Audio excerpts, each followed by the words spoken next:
Welcome back to the Pulp Diction podcast.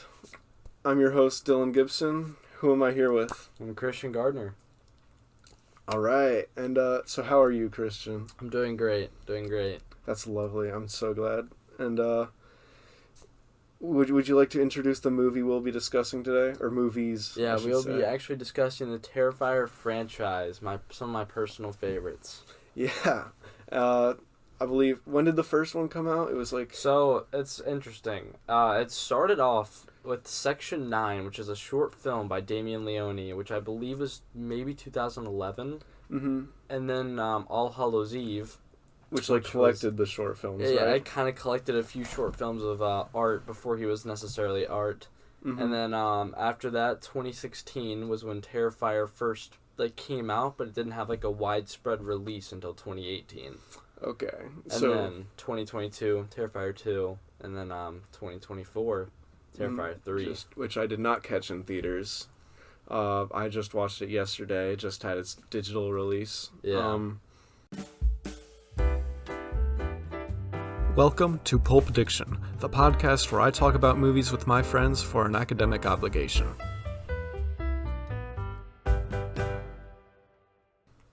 But yeah, I did... This was my first time watching all of them. Really? Yeah. Man. I knew it only by reputation. Yes. I'd avoided the kill counts because I want everything to be my first reaction. Yeah, right? always, yeah. But, I mean, it lives up to the hype. Wow.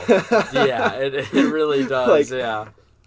I mean, yeah, if you don't know, Terrifier, it's notorious for just these insanely gruesome kills. Yeah, it's complete gore fest, slash and everything. Just yeah. totally just mean-spirited. Absolutely, the worst things happening to these people is awful. I mean, the imagination of Damien Leone it's kind of twisted. It's unbelievable. A part of me admires it. A part of me is kind of scared of it. I definitely feel that, yeah. Do we need to check his hard drive? Or yes, yeah. What's going on? Yeah, maybe get him to a therapist.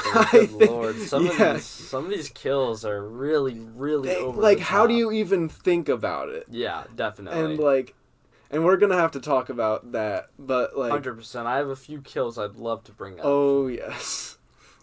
But yeah, it has had an interesting history with... It started with Art the Clown just being in these short films. Yeah. And then he kind of collected it into All Hallows Eve, which I also watched. Oh, you did? Awesome. Yeah. Did you watch the sequel? I did not. It has nothing to do with art. Okay. But it is not nearly as good as All Hallows Eve. Okay. Yeah. But yeah, I do they're all these super low budget movies, and I love a good low budget, a good movie that can do well with a low budget. Yes, I definitely agree with that because I always say one of my little sweet spots, my guilty pleasure is a shitty 80s slasher. Oh yeah. I mean, it's just I hold them close. I really do. Junior year, I spent a lot of time just going through those rather than these big box office hits. Mm-hmm. So. Yeah, and Terrifier is totally just a tribute to these shitty slashers. Absolutely, yeah. It's not trying to be a box office cash grab some movies that are coming out now. It knows exactly what it is. Absolutely. It knows why people come to these. The plots are paper thin, so are the characters. They're pretty loose, yeah. But you come for Art the Clown and his antics. You come for these insane practical effects designed by Leone himself. Absolutely, yeah. And if you go into it with that mindset, you're not going to be disappointed. No, not at all. I do think in 2 and 3, it does get a little before 2, none of the movies are remotely close to good from a traditional sense of the word. Do we want to go about this chronologically and just kind of break down each one? We can do that. We can go about it however we want. But you're the big man on the chair, so I gotta respect the host's opinion. I did write down notes somewhere. I didn't have anything to say about All Hallows Eve. Yeah, honestly, it was. I believe it was 3 films, right? It was 3 short films. I actually did not review that one before I came here because I figured it was a little niche to be considered part of the Terrifiers. I wasn't gonna watch it unless I had extra time. Yeah, and I did.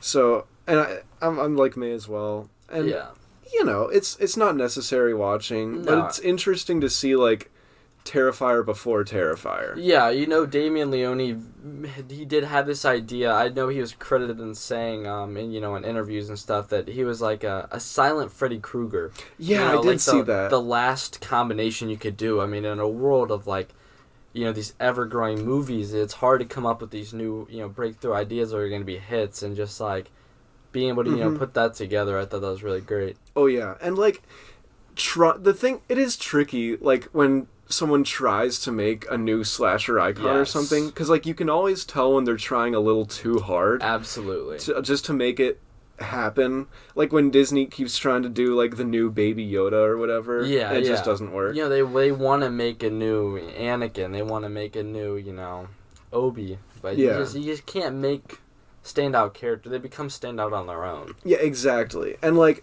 Art the Clown is just that. Like, he was just another part of the Ninth Circle, and then he was the focal point of Terrifier, the short film, and All Hallows Eve. Yeah. But he expanded on that because people like, I hesitate to say resonated with him, but like, they connected to him, I definitely agree with that. I think that it's very interesting because you can tell, going through these movies, that there wasn't a clear path. One thing I thought was super interesting, obviously Terrifier 1, dirt budget. I mean, barely had anything. Terrifier 2 actually had to be made by a GoFundMe.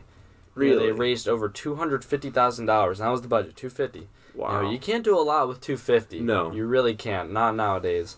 So, seeing that flip into making, what was it, $14.5 million. Mm-hmm. It was like, he wasn't expecting it. The second movie, nobody really starts a sequel if you got to do a GoFundMe for it. You kind of be like, okay, franchise over. Nobody liked Art the Clown, but he stuck with it. So yeah, and like, you can tell he's so passionate about it too, Absolutely. like, enough to stick with it. And like, I think whether you love these movies are not for everybody. No, absolutely. But whether you love them or hate them, like, I think it's impossible not to appreciate, like, this is what Leone wanted. This is like his pure, unfettered artistic vision. Yes. And like that's why he didn't bring it to any major studios, right? Like, because they would filter that vision. Oh, yeah. No, I mean, oh, gosh. It wouldn't be the same movies. It really wouldn't. No. I mean, the things that he was able to pull off, they just... You just can't do that. Yeah, it just doesn't get past certain people, It's like you pitch an idea, okay, well, we'll see what another Jason can do, and then it's like, wow, that's a little much. Right. Yeah. Like, he was pitching the third one to studios. I heard about for this, support, actually, yeah. Right, and like, just reading the opening scene in the script. Oh my gosh. They're like, no, we can't do this. Oh yeah, no, Terrifier 3. Wow, I actually watched it with my cousin in theaters when I was here for fall break, and it was like, you watch the Terrifier movies, you go into Terrifier 1 like, wow, that's probably the goriest movie I've ever seen. And you see Terrifier 2, it's like, wow, that's the goriest movie I've ever seen. Right. So I went into Terrifier 3 thinking, like, how can they outdo themselves this time? And they outdid it. Like, yeah, every time you're like, how can they possibly up it from there? And they do. And it's absurd, but like, you have to respect it. Yeah. But yeah, Terrifier 3. So I know one guy, Caden. I've known him since like first, second grade. He's been watching horror movies ever since then. Oh yeah. So he's like not shaken by anything, right? Yeah. He saw it in theaters, and like, he said he felt like, not squeamish, but like dirty watching it. Yes, I had a similar experience. I've probably seen, probably 100, 150 horror movies at this point, everything from 80s slashers, these super, elevated. The elevated movies like Midsommar, Hereditary, I've been everywhere. And, just seeing these, Terrifier 3 was genuinely the first time I'd become queasy watching a film. Yeah. And you know what scene it was? Was it I'm trying to think now. Was it with the tube? It was the tube. It's... I mean, apparently that got David Howard Thornton, too. Yeah. Like, he almost vomited. I did hear about that, yeah. But, yeah, shoot, the tube, man. Like, I'm like, when she picks up the rats, I'm like, no. Oh my god. No. It's like a medieval torture method, awful. just getting put into this movie. It's and he cuts the throat and they spill out, and it's Oh man. And like, and like you're not even thinking about it, but it's so cool to wonder like how did they even do that? Yeah. Not only practically, but like also just how does one even come up with it? I know, like that's what I was thinking. I'm like, who thinks of this? Yeah. Like, I'm sorry, but there has to be something a little bit wrong with you at least. Yeah, definitely. So yeah, I think Leone probably does need therapy. Yes. But if he gets it, then we won't have these movies the same. So like maybe don't get therapy. Yeah. I don't know. Yeah, I'd love to dive into plot. Yeah. Because, I actually had a little bit of trouble following because, when you have a paper-thin plot that also kind of dives deep in very specific areas, it's a little hard to follow who's who and what's what. Mm-hmm. So, we'll start off with Terrifier 1. I mean, so obviously we have Art, we have the two girls, goes through the movie, ends up hacking them up. But one thing I thought was really interesting was it Tori? Was that the first? Or something like it sounds right. Yeah, whatever Sienna's Terrifier. Sienna's 2 and 3. Victoria's her sister. Oh, Victoria. Tori. Okay, I got that mixed up. Who later comes back? Yeah, Tori's little sister. Okay, the fact that a horror movie always follows the final girl trope most of the time, and just seeing that be cut off. Yeah. You're rooting for Tori. She's fighting back in some scenes, and then it's like, bam, she is shot right in the face. I know. Like I like when he pulls out the gun. It's just a what the. Yeah, no, it's such a crazy moment because I love that it's not that predictable. Yeah, no, it's like it's Leone's middle finger to like the audience. Like you don't know what's gonna happen. Yeah, like this isn't just any slasher. Yeah. Anything goes. Yeah, you think she's gonna survive? Pull out a fucking ankle gun, boom. Yeah, she's gone. And he keeps going and going, so she's not coming back from that. Yeah, no, absolutely not. Yeah, but that's one of the things that makes Art the Clown so special, just as a villain. Like you never quite know exactly what he's going to do next. Yeah, you don't. You really don't. And I think that's what's so almost magical about these films. It's like you can't really sniff out a plot line. You can't really sniff out what's going to happen next because you don't know. Yeah. But yeah, so he kills what's-her-face, Tori, and it switches final girls halfway through, almost like Psycho, right? Yeah. So that goes through, and then, of course, she goes through all that at the end, where he's eating her face, and it goes back to the beginning, where, whatever. Which, like, I don't know, I saw it coming, personally. Yeah, I did see that, especially when you could see her face being mutilated in certain areas, specifically the eye. I was like, ooh, that's familiar. Right. Yeah. But, yeah, that was pretty cool. But, yeah, I do think it is kind of just trashy slasher B-movie. Yeah, 100%. Like, tribute to grindhouse cinema, I guess. Absolutely, yeah. But at the same time, he's, like, breaking all the rules of this. Like, the slasher uses guns. The slasher... he's like intelligent, right? Yeah, no, he's very clever. He's not just some big oaf like, Jason. Yeah, he's not a mindless, just stalker. He's clever. Yes. He is very clever. And like, a lot of the times these movies like to play coy about the supernatural aspect of it. Like, he only really does that weird stuff off screen, but like they just straight up show him coming back to life. Yeah, I definitely did want to talk about that. Another thing that I want to talk about with his cleverness was his absolute ingenuity of weapons. Yes. I mean, it's almost like this guy has, an engineering degree with some of the stuff he's putting together. It's like, we have Jason obviously using the machete. Mm-hmm. We have Freddy Krueger, this one's a little bit more creative, the finger knives. Gloves. Yeah. Then we got Terrifier with his trash bag full of goodies. Yeah, right. And I love that we get to see the progression of that throughout the films, going from simple things like hammers and guns to, Tommy guns. And then the third one, the ice fire extinguish, like, I don't even know what to call it. Liquid nitrogen? Yeah, liquid nitrogen, yeah. It was incredible. But yeah, the supernatural aspect, I didn't see it coming. I thought, like, not knowing it was going to have a sequel at the time I watched it, I was like, he's dead. I mean, that was great. I'd love to see more. And then, bam, And he's just back. Yeah, zip open the body bag, and his eyes are open, and you're like, whoa, what's going on here? Right. Yeah. It's crazy, but it's so good. Yeah. Shoot, what was I just... Oh, yeah, but you mentioned the creativity that he does. And, like, I don't think there's any slasher villain quite as, like, creative as art. Maybe Freddy. Yeah, Freddy potentially, but one movie this actually reminded me of, I'm sure you're familiar with, like, you know, the early 2000s kind of, you know, choppy, like, very gory movies such as Saw, right? Mm-hmm. You know, stuff like that with the quick camera motions, the super saturated lightings. One movie I'm not sure if you've seen or not. I believe it's called... Well, I actually might have to find it in my list of movies I've watched, because it was definitely a standout. Early 2000s, super gory. Was it like Hostel? No, but Hostel's in that category, definitely. Mm-hmm. The movie is called The Collector. I'm not familiar. And then there's a sequel, The Collection. Okay. So, that guy, that movie's basically been described as like Home Alone meets Saw.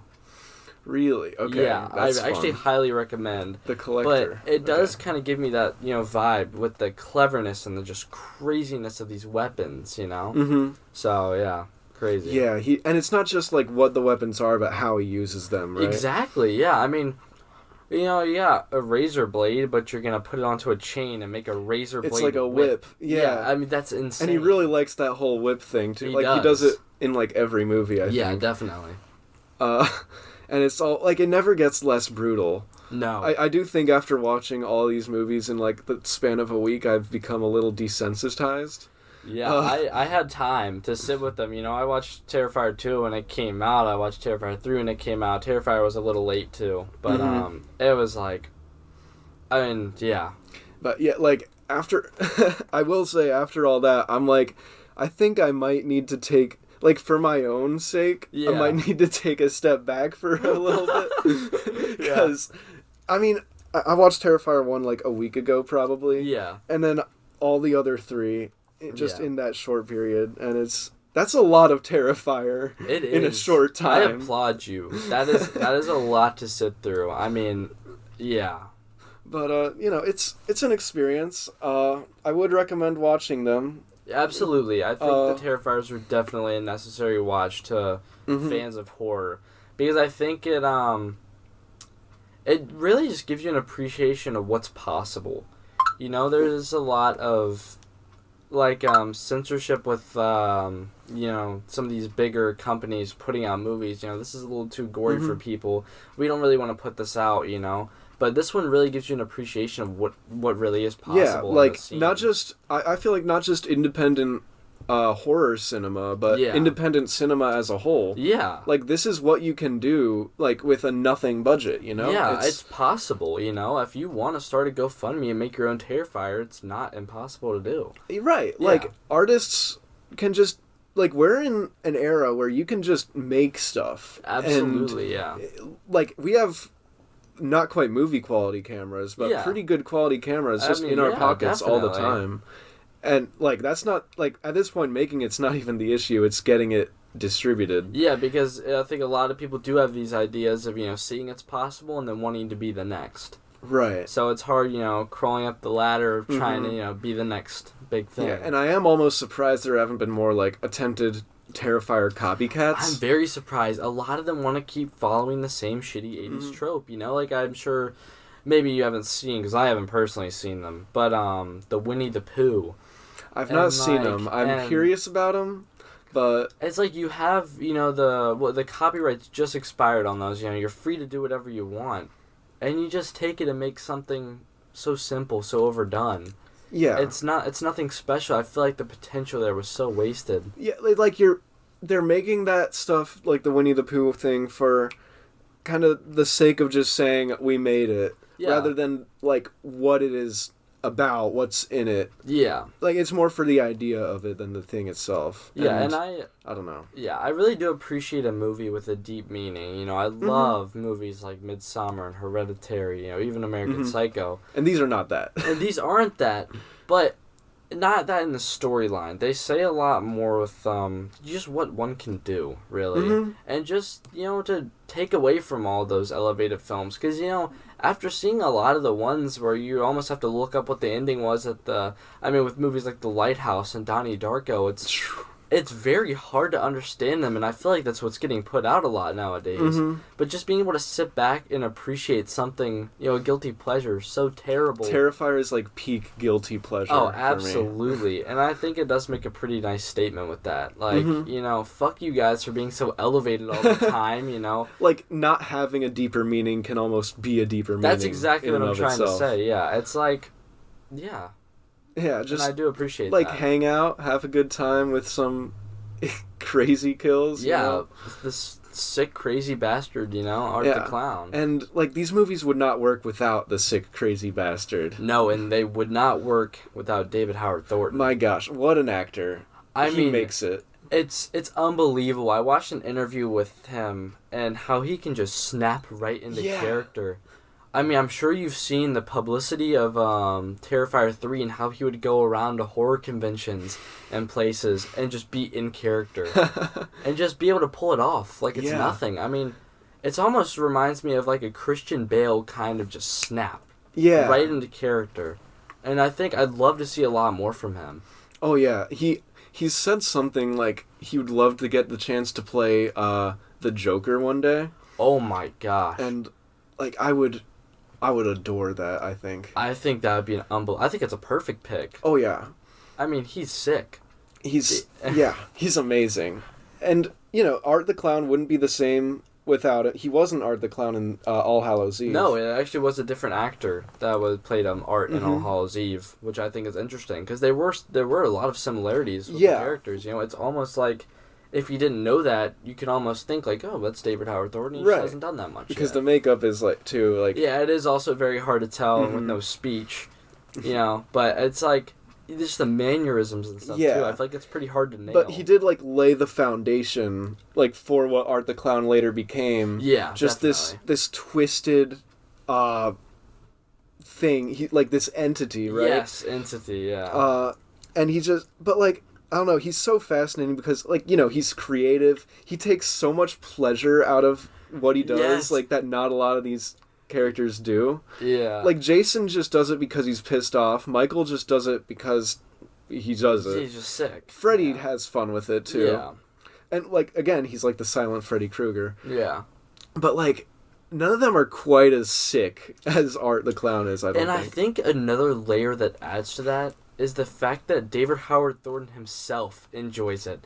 I saw behind the scenes in Terrifier 2 of the infamous bedroom scene. And how when he saw the animatronic pop up on the bed, said he almost shit himself with glee. It's like seeing that, I feel like him being able to appreciate and enjoy it from not only the movie making side but also the acting side, I feel like that just adds so much depth to his character. It does. It really makes Art the Clown that sick maniacal bastard, like, who's genuinely enjoying what he's doing. He loves it. Yeah, he's geeking over there, laughing at these kills. Yeah, and oh my gosh, and he does have a lot of fun with it. And what was I just about to say? I don't know, but. Yeah, that bedroom scene, man. That was absurd. It's actually perfect. So let's talk about the plot of Terrifier 2. We can definitely get into that. Yeah, they do. That one, like, they start to add a little bit of depth. Yeah, so they realize that, Terrifier, it's a little bit of a hit. People enjoyed it. Let's pump out another one and see what they think. And this is where it gets complicated. Because they're trying to, create a story. Because it's pretty hard to... get an audience if you don't have a story. There's a very niche group that enjoys it for specifically the gore, could give less of a shit about the plot. Right. But I think it's pretty hard to watch something without plot. Oh, yeah, absolutely. So, Terrifier 2, we have the Shaw family. Mm-hmm. So we have Sienna, we have the little brother. Do you remember what his name is? Jonathan. And then the mom was... I could not tell you. I actually don't remember what her name is. But the mom, Jonathan, Sienna, right? So it's kind of centered around their dad in a way. So their dad, later explained in the movie, was had recently died. This guy that had a brain tumor that turned him randomly, like, abusive and just really, kind of sick in the mind. And he had a book where he would do these drawings of superheroes and stuff like that. And towards the end of the movie, you also saw bits of art and previous kills from the first images movie. from Terrifier 1. Yeah, images from Terrifier 1. So that was a major plot line throughout just Terrifier 2. And then also the little girl. Right. Yes. Like, well, that's one thing. Like, these movies don't have a whole lot, like, under the hood plot-wise. Yeah, but the little girl was, like... I'm like, what is happening? So, opinions of Terrifier 1, for me personally, simple, perfect. Terrifier 2, I think it went a little too much. It's, like, a little too much, like, it's too self-indulgent. Yeah. It's about 40 minutes longer than it needs to be. Absolutely. Every scene drags on about a minute too long. The clown cafe, dude. Yes. Oh my... Okay. Like, as much as I do appreciate, like I said earlier, his unfiltered creative vision, sometimes you need a filter. So, a little bit. I do think that. So, I really didn't enjoy the little girl. I don't think that Art having a sidekick is the greatest idea. I think he's sick enough on his own. Right. We will talk about that a little bit more with Terrifier 3. I was going to say. Gain a new sidekick, which I think played a little bit better. But the little girl, I mean...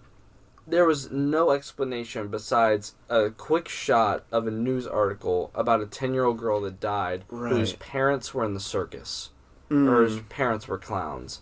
No further elaboration. Yeah, like a lot of it's left up like for the audience to make their own, to speculate on their own, right? Yeah, and it's... I appreciate that if it was drawn on more. But in Terrifier 3, there is absolutely no mention of the little girl. Yeah, like you're really left not... given anything, no crumbs, nothing for what happened to her, where she went. And I also wonder, because in that scene in the laundromat, when we're first introduced to her, the other guy can't see her. But and it's later in the movie... People can see her, and she's, like, interacting, like she's making the phone call. Exactly. So it's like... Is she real? Is she not real? What is happening? Yeah, but you know what I actually just thought of? What's that? The only people I think that really saw her was Sienna and Jonathan, right? When I think about it. Yeah. Because it was Sienna at the bar scene when she was dancing, and she saw it. I mean, it didn't seem like anybody else batted an eye. And then Jonathan, they were just kind of, alone in the street when he saw her in the car. So, it's like... Maybe there's a tie. Maybe they're related. Maybe there's something that we're missing here that needs to be further explained in Terrifier 4. Yeah, I mean, there definitely is, like, some connection between the Shaw family and Art the Clown, or whatever entity is behind the curtain, right? Yeah. Which they do kind of keep dropping breadcrumbs and whatever. Yeah, there's little glimpses with her dad drawing art. I guess them being able to see it. I don't know if that's an intentional thing or not. Could be, could be not. But but it is one thing I did read was like the glow in the little girl's eyes was like the same glow in Vicky's eyes, like at the end. Really? Which is like might be supposed to suggest that whatever spirit was possessing the little girl, or was the little girl, went on to possess Vicky. Yeah. Which caused her to... I mean, that whole end credits scene. Oh my goodness. Wow. Yeah. So, basically, it's classic slasher stuff, We have kill scenes and, I mean, I'm trying to run through Terrifier 2. Terrifier 2 in my head now. It's, like... It's just... it is... It's less of a basic plot, I will say. It's pretty run-of-the-mill. You're running through Terrifier stuff, average, gruesome, disgusting kills. And then it switches to becoming this, like, supernatural, like, battle of good versus evil. Yeah. So we get, like, really the first glimpse of that with Sienna and the sword. Right. Because she has this dream where she's at the Clown Cafe because of a commercial that was left playing on the TV. She was a girl in there, and Art the Clown ended up showing up. And she was running from Art. Oh, another great scene I loved in that was the absolute middle finger to not only the slashers, but the people who didn't like the gun in the first one. He pulls out a fucking the Tommy gun. And just blows apart, a crowd of like 12 people. But she's trying to escape, and then she reaches into the cereal box that was a part of a different commercial that was going on. This is all in her dream, by the way. Mm-hmm. And she pulls out the sword. And Art, does the flame to it, and she stops it with the, it's a fire-resistant sword. Mm-hmm. And she wakes up and sees that the sword is on fire. So, I thought that was really interesting. It was really interesting. Because that was the first, besides Art, resurrecting, was the first hint of some supernatural stuff going on. Right. So. And, like, the little girl, too, I think. But, yeah, like, you mentioned those themes of good and evil. And, like, I think they go even further into that in the third one. Definitely, yeah. And like even getting into like religious imagery territory. Yes. Like with the wings, right? Like yes. angelic. And I do really want to talk more about the religious imagery in absolutely number 3. Yeah. But for number 2, like, yeah, they got all that weird stuff going on. Jonathan is like they're wondering if he's going to become some kind of psycho or something. Yeah, really worried about Jonathan because he's obsessed with the book. He's obsessed with, killers and whatnot. But I do think that's almost a little bit of a comment on being a teenage boy. Because it's easy to be vulnerable to these outside sources. I know it was mentioned in the kill count, actually, about how, like, it's easy to get sucked into these spaces when you feel like you have nowhere else to fit. And that's when Jonathan talks about, like the Nazi experiments that he read about, and also the history of Art the Clown. And I think that's a nice little comment. It adds a little bit of depth to the plot, and also a bit of depth to Jonathan's character to begin with. Because, besides being, the annoying little shit brother, he isn't much else. Yeah, but that gives a nice little touch to it. Yeah, and, like, I feel like there are, like, some of those deeper themes in the subtext, like, throughout Terrifier 2. One thing I kept noticing was, like, there's kind of a pattern, right, of kind of the normalization of, like, violence and blood and gore. Yeah. Which is kind of ironic, considering the movie is, like, I don't want to say glorifying that sort of thing, but kind of perpetuating it in a way. Because, like, the other kids, they're messing around with this, like, gruesome dead, was it a rat or something? It was a possum, I believe. A possum. And, like, Jonathan's, like, the only one of those 3 who's actually, like, a little unnerved by it. And they said that's right up your alley. Yeah. Yeah, a specific quote, and I was like, whoa. And, like, it's almost like they're casting him out to be the weird one because he is bothered by the gore. And, like, the normalization thing goes again with, like, there are multiple scenes of Art hiding in plain sight with, like, the remains of his victims. Like, in the window of the Halloween store with the head of the guy. And using the mom's head as a candy basket. trick-or-treat thing, which is awesome. Awesome and awful. Oh, yeah. Yeah. Like, so much of, like, what makes these movies, I think, is just how ridiculously dark it is. Like, me personally, I couldn't help but laugh at some parts, because some parts it's definitely hard to just keep like, a straight face. It is dark humor. It really is, because it's like, there's killing, and then there's, overkilling, and then there is just pure mutilation. Yeah. I mean, and another scene I'd love to talk about, probably arguably the most iconic. Oh, we actually never got to talk about the upside down chainsaw scene. Terrifier 1. Of course. So each one of these movies kind of has a standout scene for the sake of being a standout scene. Terrifier 1, we saw the blonde girl being hung upside down. All fours being held up or tied up by chains, and just she's topless because completely naked. Yeah. Chainsaw straight through the entire I think it was body. a saw, just a saw. Oh, was it? And he just... Oh, it was a saw, yeah, because... Oh, yeah, I remember that now. Just my bad. the noises. Oh, man. Yeah, it's a pretty unforgettable But yeah, like, bottom to top, he just saws her clean in half. Yeah. And it's awful. And, like, her guts are spilling out. And it's one of those kills, like, that would be off screen if it were any other movie. Absolutely. You don't just include that. But, like, Terrifier, they show it all. Yeah, no, I mean, I'm trying to think, there are very rarely off-camera kills. Yeah. And, like, they do kind of hint at a kill being off-camera. Like, the bedroom scene. Let's talk about the bedroom scene for a second, because he's, like, messing this girl up. Yeah. Tearing her arm off, so stabbing her, slashing her. I believe I have this one memorized, hopefully. Okay. So I believe it's first, hair up, we have a scalpel through the eye, straight slit across the face. Then, is it a scalping?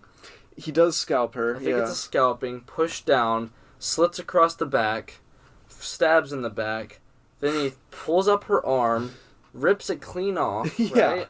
Then takes the other one and almost splits the two bones. Yeah! Oh my goodness. Yeah, the two bones in your arm, I'm no pre-med, but I don't remember what they're called. But just takes them, rips them apart, like a wishbone. Yeah. I mean, awful. Then, he runs off into the other room, you think like, oh wow. It's finally done. Oh my goodness. He comes back with fucking bleach and salt. I mean, bleach and salt, pouring it on her wounds and laughing. Yeah. Hysterically laughing. Then he takes the salt, sprinkles it on his hand, fucking salt bays it over her body, and like, rubs it in too. And you just like, wow. It's like, what is wrong with you? It's a jaw-dropping scene. Yeah. And the beauty of it wasn't even supposed to be that brutal. Yeah. So they ran into filming complications, and that it was the pandemic. It's COVID complications, and that scene that was only supposed to take 2 days ended up taking a full week. So they just had all the time in the world to make this the new Saw scene. Mm-hmm. And I mean, God, did they take the cake? Yeah. I mean, really, it was. And I mean, you think it's over after the salt and the bleach, because they do this shot where and it's a very nice shot too, because like he cuts down and it goes off camera. You see the blood splatter against all the white roses. It's a very nice contrast. Yeah. And you think, oh, she's finally dead. Thank goodness. Oh, and then her mom finds her. Yeah. And then she moves. Yes. She moves. Or head goes up. Mom. Yeah. Yeah. And you're like, holy shit, she's still alive. I mean, I genuinely can't fathom that kind of pain. No. Absolutely not. I mean, it's really, wow. It's really all you can say when you think about it. Wow. It's bad. It is. And, I keep saying this, but it takes, like, a different kind of just wonderfully twisted mind to It does, because do that. When you think of other gory movies, right, you think of kills, just repeated hackings, slices, hackings. You don't see fucking salt and bleach. Right. No. I mean, that's just, it brings it to a whole new level. Because it's not just like an anger killing, a revenge killing. It is killing for the pure joy of it. Right, yeah, exactly. And it's like, wow. It is. I mean, wow. Yeah, and like, it's not the quantity of the gore like some people think it is. It's the quality. And there is a high quantity. Yeah, no, there is a very high quantity. It's the quality of it. But it's not like, you're getting these kills every, minute or two. It's not like he's just bumping into places and just, clearing them out. I mean, they take time in between these kills, Yeah. Whether you have to take a breather. Yeah, I know. And it gives you a great... Because you almost think like you're in the clear for a little bit. You're like, okay. And then it cuts right back to a new scene where, art is just it's like any good action movie, right? Like even something like John Wick, where it's almost constant action. You have to have breaks between the action sequences just to breathe, to take it all in before you can get into the next one. And I almost feel like that would be a make or break for Terrifier. If it was just back to back to back to back, you get tired of it. You would get tired, and then take away from it a little bit. Because, when we talk about this, I'm sure we both have standout scenes that come to mind. And they're very standalone, They're in new areas. They're with new characters. It's not just going to be, just him running into a store and just killing people for the hell of it. It's like, it is one person that he will focus on, and he will focus on them until they are dead. Yeah. And like, if they get away, he will just get pissed off, and at a certain point he just resorts to anything just to get them. And like, depending on how pissed off he gets depends on how bad they get it. Yeah. Like, you watch the end of the Terrifier short film from All Hallows Eve. Yes. Yeah. Right. Okay. That was crazy. That's the Yeah. one thing I took away from All Hallows Eve. Like, oh my gosh. Yeah. Oh man. Because like she wakes up, all her arms and legs are gone. Mm-hmm. Her breasts have been cut off. Yep. She has like just these horrible words like slut and pigs carved into her, and it's insane. Yeah, it really is brutal. Yeah, but back to Terrifier 2. Yeah. We get, these kills, and then, we get back to the supernatural. Mm-hmm. And this is when the final girl scene happens. Every horror movie, if most slashers will have a final girl and a final girl scene. Yeah. And Sienna is the final girl. She's one of the better ones we've absolute seen. Badass. She's great. I mean, and her actress is trained in like Taekwondo, Jiu-Jitsu, ballet, so she does all of her own stunts. So it's not just some incompetent, girl that they hired for being hot. And then just like, just run around, chase, you could throw a punch. I mean, it's a bloodbath. They are beating the hell out of each other. Yeah. I mean, going back and forth from Sienna getting slashed with the whip or the razor chain, and then Art taking rhubarb straight through the face. Yeah. I mean, getting hit in the back of the head with one of his own tools. It's like, and it's this wonderful sequence of just them having it out. Yeah, yeah. And it's great, and it sucks that there's so much like. I don't want to say filler between then and like the other stuff, but like I said earlier, I think Terrifier 2 is about 40 minutes too long. Yeah, I do. I know we said that like the filler's good in some areas, because it breaks apart the kills, helps them stand out on their own, helps us from not being just a straight out 2-hour long bloodbath. Right.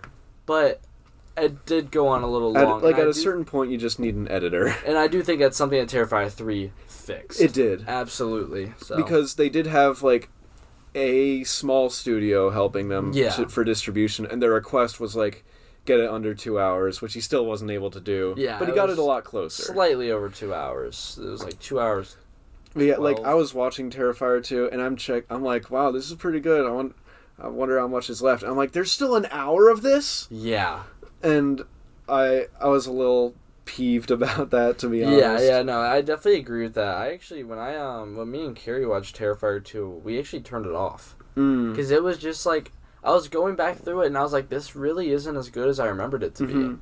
I do feel like, almost wonder if I would have enjoyed it more if I saw it in 2 sittings instead of 1. Yeah, I did. I definitely agree with that, because I feel like it's not the most fun to sit through. Like, it's a great movie, but with that paper-thin plot, it's pretty hard to go back and rewatch. It's very entertaining, but again, it's by no means good. No. Like, I do think Terrifier 3 is the first and only one so far that I would genuinely consider a good movie. It's a very solid. It's solid, yeah. It's definitely good. But, Terrifier, the original, we'll start with All Hallows Eve. It's pretty mid. It's trashy in the best way possible, I think. Yeah, it's for a very niche group of people, You're not going to show this to your friend that's like a, big into Jordan Peele or like big into, like other slashers, They're going to see that and be like, dude, this is a piece of crap. Like, we could probably make this if we wanted to, spend a week out in the back, just doing whatever.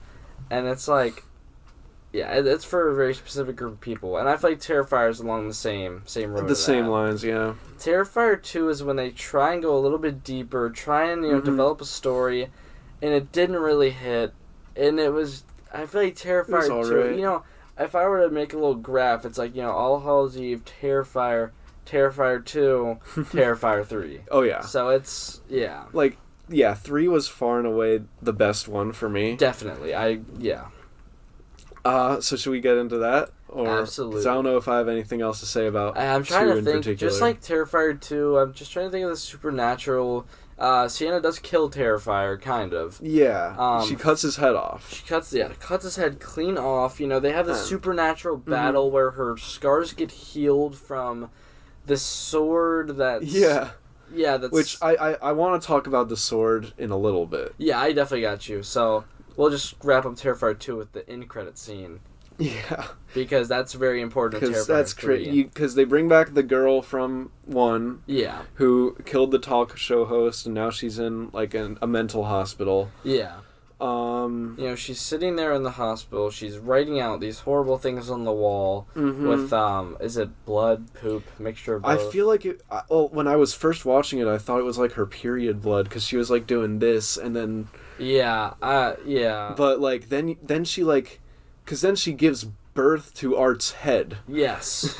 With this very large and thick umbilical cord almost. It's so like, disturbing. It's very disturbing to watch. I could definitely see that being upsetting to a lot of people. You know, taking the beauty of childbirth and making this, and just twisting it. I mean, absolutely horrendous scene. I hadn't even thought of it that way. No, I mean, that's exactly what it is. It's like taking something just so nice and twisting it, which is kind of what the entire thing of Terrifier 3 is. Yeah, because that's when they go into the Christmas setting. Yes, and I can't say enough how much I love a good Christmas horror movie. Because they're very hard to come across. I don't know. I mean, really, a standout one is Better Watch Out. Absolutely love that movie. I haven't seen it. Oh my gosh, definitely need to watch it. Better Watch Out? It is a great Christmas horror movie. Yeah. But the fact that I have another one to come back to, Terrifier 3, is perfect. That's great. Yeah. So, hey, if you're looking for something, watch with the fam. Don't watch it with the fam. Yeah, do not watch this with your family. Yeah, absolutely not. No.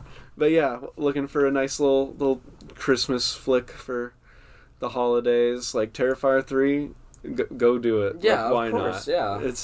You'll have fun with it, probably. Yeah, maybe. It's you have to be a certain type of person, unfortunately. Yeah.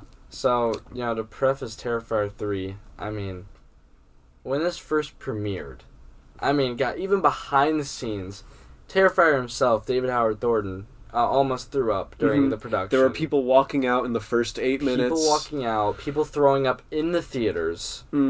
Personally, for my screening, a few people did walk out. Really? Yes.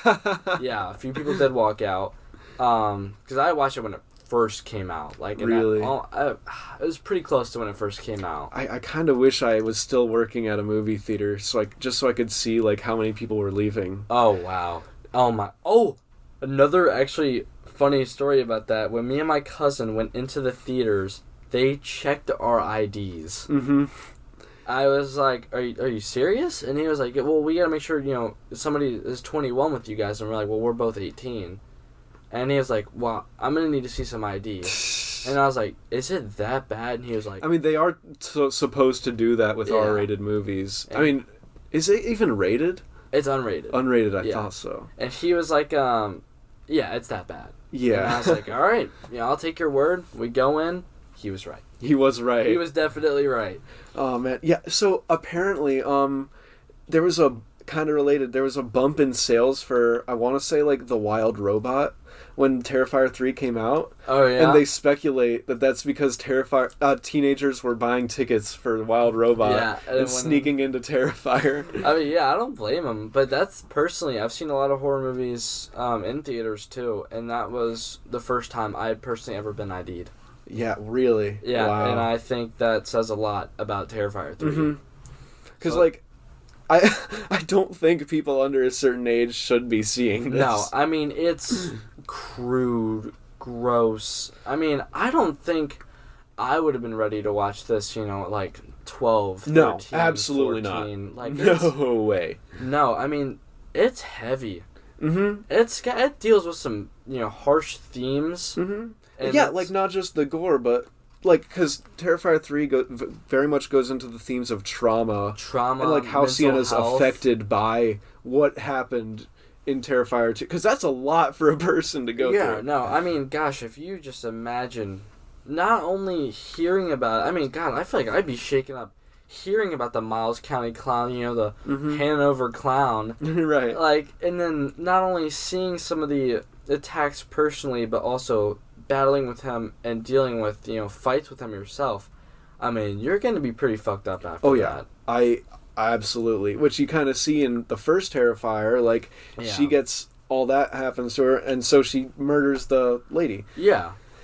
But, yeah, it is very interesting to me, because they go into, like, how other people deal with this trauma, not people who weren't affected by that trauma look at it. Like, you have the podcast chick who's so realistically, just stupidly, just unlikably douchey. Yes. And how she's just exploitative. So exploitative and so inconsiderate. I know. Like, I was basically doing her a favor, because talking about it is like therapy. Yeah, alright, well, let's dive into some Terrifier 3. Let's do it. So, starting off, we have amazing. It's my favorite opening from the series. The already infamous opening scene. Yeah. I mean, to this, for being out for no more than 2 months, it's already infamous. Mm-hmm. So we begin in a house, right? The sweetest, most decorated Christmas. If you go it's into picture this, perfect. Yeah, you almost think like, am I Terrifier 3? Like, is this the right movie? And, it's a little girl and her brother, and they're like, Mom, I can't sleep. I think I hear Santa Claus. And you're like, oh my God, that's so adorable. And then, she goes downstairs, and it is Art the Clown. And from there, all hell just ensues. I mean, and they kind of use, like, what you don't see just as effectively as what you do see, because he goes into the brother's room, right? And you just hear the sounds of his axe just... and it is sickening. In theaters with those speakers, hearing that was sickening. I mean, just from that opening scene, just the sound I would have loved to see how they made that possible. That's true. Because we do get to see practical effects and behind the scenes, but like... You don't really see much from the Foley artist side of things. How do you get those sounds? Yeah. I'm trying to think. I've seen some clips of, like, not Terrifier, but just gore in general being done by, like, smashing watermelons. Yeah, celery breaking for bones and stuff like that. So I do wonder if they did something like that. Yeah, I have seen a few would be Foley very artist curious. videos, and I think they're pretty cool. But, like, this one, it's like... I would imagine you stick your hand in Orbeez and squeeze. That's almost the kind of noises you're getting from this poor little boy just being absolutely the squelching. Hacked. It is... it's rough. So that scene goes on. I mean... And he kills everyone in the house. Except for the little girl. The girl gets away. I know, the little She's girl. hiding in the cabinet. Yeah. And she makes a noise, and he's like... I know, a little creepy. Finds her, and the way it just breaks into, like, this Christmas hymn, too. Yes. Oh. Like, the sacred and the profane, if you will. Yeah, doesn't he eat the cookies, too, that they leave out? He eats the cookie. He eats the cookies that they leave out for Santa like, Claus. His faces, too. He's like, Yeah, I know. He's like... I think Terrifier 3 is the funniest one, too, definitely. because of David Howard Thornton. Yeah. Like, he genuinely made me laugh multiple times in this movie.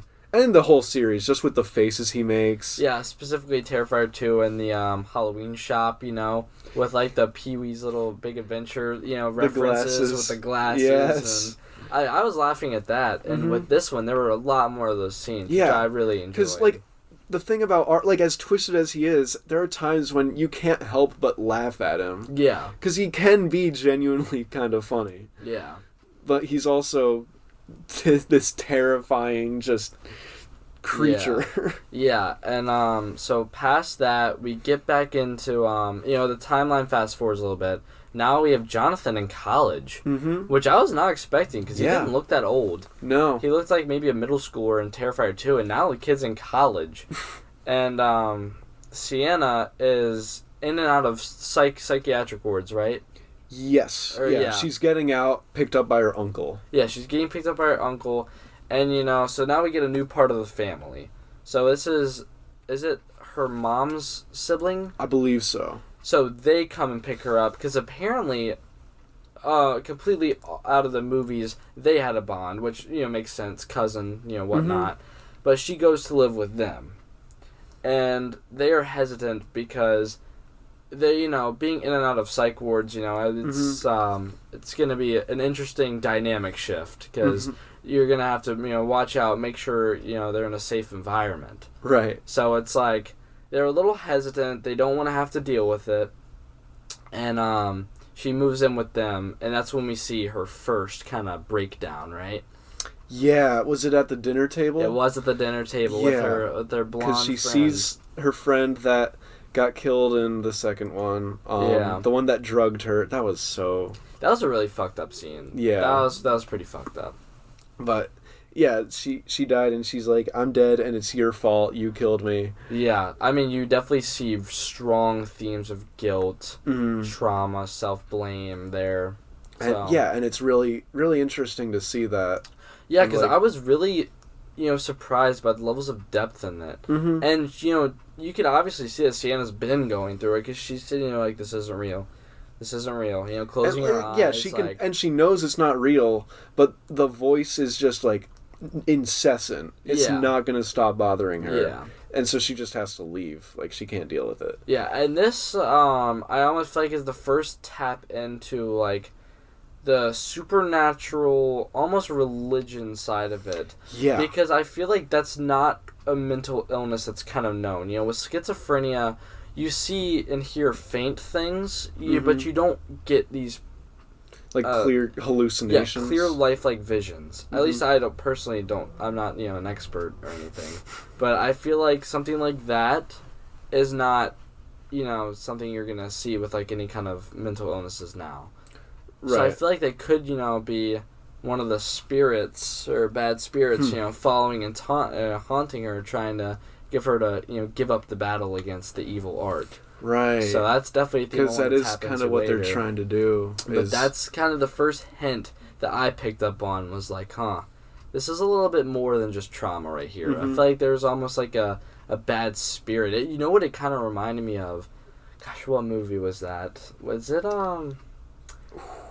Not American Werewolf in No, London? It's... Is it Conjuring? Or no, it's either Conjuring or Insidious when they're talking and then the red demon is behind the girl. I think that's Insidious. Okay, yeah. It kind of gave me that vibe because, like, that was, like, a very demonic-like creature. Right. So, yeah. Yeah, that's interesting. I hadn't thought of her being, like, a supernatural thing. I kind of just assumed she was just a hallucination. Yeah, either mental illness or demonic creature. We don't know. Yeah. We don't know if it was, one of the demons, but we do get into that a little bit later in the film. But yeah, so she goes from there, and we do see Jonathan living in college with the roommate who's dating the podcast chick. Yeah, this is our first introduction of them. And also Sienna's cousin, this little girl who, like, idolizes her. I kind of hated her. I wasn't the biggest fan. I don't think her acting was that good. No. And with the budget, or, I wasn't sure what the budget was, but with the, profits of Terrifier 2, you'd think they'd hire, a little bit better actors. Because the acting of this series has never been its strong suit. Absolutely not. Terrifier 2, there are definitely some scenes where you're like, Jesus. I thought I could do better than that. And 1, forget about it. Yeah, I mean, all the movie all the money just goes straight into the practical effects and stuff. And I think now that we're getting this more developed plot line, I feel like there's money to be spared, Yeah, but the thing with child actors is, like, it's a roll of the dice. Yeah, no, it really is. You don't know how great it's gonna be. Mm-hmm. So. Like, I thought they did pretty good with Jonathan. Yeah, no, I feel like Jonathan was pretty solid. Mm-hmm. He's that annoying little shit brother, Yeah, and he pulls that off pretty perfectly, yeah. Yeah, I definitely would agree with that. Sienna, although not a child actor, she's younger. She's young. She's only younger. I wonder how old she was when in Terrifier 2. Oh, I don't know. Maybe like 17, 18? I don't know. I can look that up real quick. Do a quick Google, see what that's looking like. Yeah, but yeah, what else happens in Terrifier 3? I do want to mention the things that don't happen in Terrifier 3. Okay. No mention of the little girl whatsoever. No mention, no reference, none. Trying to think what else just wasn't included. I think that was really it, honestly. Yeah. Let's see. She was born in 1994. Oh, wow. Lauren Lavera. So she's 30 this year. She's 30? I guess so. Alright, I was way off. That's my bad. way off on that. Okay, well, yeah, she was a great actress, but, yeah, so no mention of that little girl, which, you know, kind of played into, like, we don't know if we're going to have enough money for a third one. So a part of me wonders if, like, the reason they didn't do that was because the actress, like, aged out of it. Yeah, but, I mean, when you're in makeup like that, it's pretty easy to just get a look-alike. Get someone new, yeah. But, yeah, they did kind of replace her with Vicky. Yeah, and I almost wonder if that was now that I think about it, you know, I feel like, okay, we're gonna have to get into like the deeper plot. Let's do it. 3. So, from what I understand, was it her dad's diary that Art was supposedly a demon, but a two-spirited demon. Ooh, I don't know. And Sienna was like the good spirit that had to defeat the evil. Yeah. But I think there might have been... Hold on. It was that or like some demonology book that Jonathan was reading. It might... We need to get a reference of that. Yeah. I feel like that's definitely... But yeah, like they go deep, like a lot more into these themes of like angels and demons in this one. What I did notice, the one thing spirituality related that I really wanted to talk about was the sword. Because when Sienna's having like some vision or whatever, she's flashing back to her with her father, right? Yeah. And who's played by, I believe, Jason Patric, who was Michael in The Lost Boys, which is my favorite vampire movie. Oh, really? Anyway, she sees like for just a few seconds like the weapons being forged or something, like the sword. And there are these creepy, like, masked figures. Yeah. I think one of them was credited in the credits as the Virgin Mary. Really? So, kind of suggesting, like, a holy connection to these weapons. Yeah. And what it made me think about was, there's some Bible verse or another, I copied it, from Ephesians 6, where it talks about the armor of God. Yeah. Right? So that when the day of evil comes, you may be able to stand your ground, and after you have done everything to stand. Let's see. With the belt of truth around your waist, the breastplate of righteousness, but this is the big one, the sword of the Spirit, the helmet of salvation, which I think there was a helmet on there, the shield of faith, I'm pretty sure there was a shield there too. And yeah, just all this stuff. So I don't know if that was, like, intentional. Where did you get that Bible quote from, I'm a pastor's kid, dude. I know this stuff. Wow, that's Sienna's costume from Terrifier 2, pretty much to a T. Right. Like, she doesn't have the helmet. But, yeah, no helmet, but it's like... I feel like that's an intentional reference. The core themes are there for sure. Mm-hmm. So, wow. But yeah, so I think Terrifier 3, or I gotta look up if Terrifier's demon is two-spirited, because that's gonna answer questions. Yeah, please do. But yeah, they went very heavy on like the religious imagery, especially towards the end with her putting the crown of thorns on her head like Jesus, and even like being tied to the chair and getting her hands cut was almost like being crucified in a way. Like very visually making her sort of the Christ figure for these movies. To fight, I guess the Satan figure would be Art. I'm not really finding much, but I think maybe I was getting the two-spirit idea from the fact that, like, in whatever, verse they got that from, with whether it was, some demonic book Jonathan was reading, or, her dad writing it down in the diary. I think that they said, with a bad spirit must come the equivalent of a good. Yeah, something like that. Either that or the fact that Terrifier was 2, because that would explain why the little girl would be there and that he was just using her as a host until he could pass it on to Vicky. Yeah. To be his, like, kind of sidekick in Terrifier 3.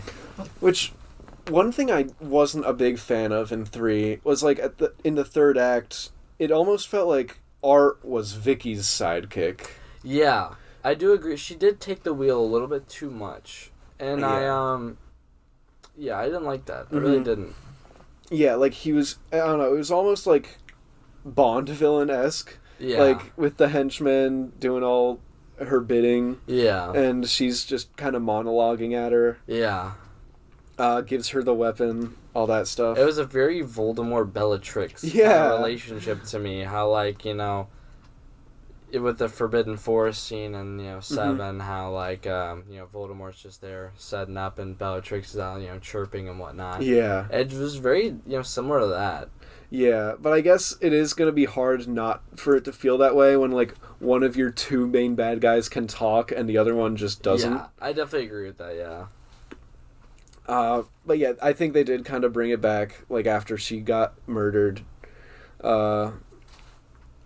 with Art, you know, facing down against Art once again. Yeah. And then he escapes, and then the little girl falls into hell. I think it seemed like it was supposed to be hell. Yeah, it definitely seemed like it was supposed to be hell. I definitely agree with that. Oh gosh, I feel like we're diving into the end. We haven't even done all the middle stuff. Yeah, so, I mean, I'm trying to think of, like, linear-wise. Terrifier, he was... Oh, gosh. So at the end of 2, he was beheaded. Mm-hmm. And the little girl ran off with his head. Mm-hmm. And I'm assuming... Oh, gosh. I don't remember Terrifier 3 much now. Yeah. Did she bring the head to Vicky? And that's how she they didn't really show. They didn't show where she brought it. The next time we saw Art's head was her giving birth to it. So maybe there was something there. I'm not too sure. Can't remember. Yeah. But yeah, like when we come back to Terrifier 3, oh shoot. Okay. No, it starts at the mental hospital, right? Yeah. Yeah. So. Wikipedia plot summary. Here we go. His body shows up. Yeah. And it's headless, and they reattach it. They kill a nurse and a guard and go into an abandoned house and, like, hibernate. Okay, yeah. You know, it was a really interesting scene with Vicky, like, before she went into hibernation. Like, she looks in the mirror, and there's this moment of, like, almost self-loathing. Like, Vicky, who she used to be, is still in there. Yeah, no, it's not completely taken out by this host. Yeah. This parasitic demon that she has just in her. We get a little bit of sense of, you know, Vicky and how, like what have you become? Yeah. Like, what has happened to, you know, us? Like, it's like... It really is a sick scene. Mm-hmm. And it's sick for a lot of reasons. Yeah. Art the Clown just kind of goes and sits in a chair. Yeah. And he just just of course, kinda, before that, he murders somebody, and she, like, masturbates with a glass shard. Yes, here we go. So, you know, Art kind of sits down. You know, he's sitting in his chair, and he just sits back. Vicky, on the other hand, is when we get this scene where she looks in the mirror, realizes how fucked up she is, and then just jabs this knife or glass shard into her lady parts and just repeatedly, I mean, you see the blood just dripping, and then she sits in the bathtub and slits both of her wrists. Yeah. And she just sits there in this, like, and her blood was not like blood. It was this black ooze that was almost like, it gave off like an acidic, corrosive, just nastiness. Yeah. And like when they find her 5 years later, the tub is just full of this muck. Yeah. Right? And it's nasty. And normal human blood would probably evaporate or do something. Whatever dry. human blood does. Do something. But hers just stayed stagnant in this bathtub, like it seemed like a mix of like blood and piss and shit and whatever. Everything horrible, yeah.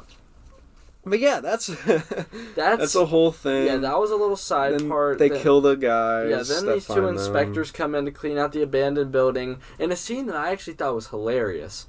With the two guys, you know, they were, you know, cracking jokes at each other, and then, you know, next thing you know, they both get brutally killed. You know, per usual. Of course, like standard Terrifier fare. Yeah. Let's see, they go... Okay, and then Art finds it's the bar scene. Right after that bar scene.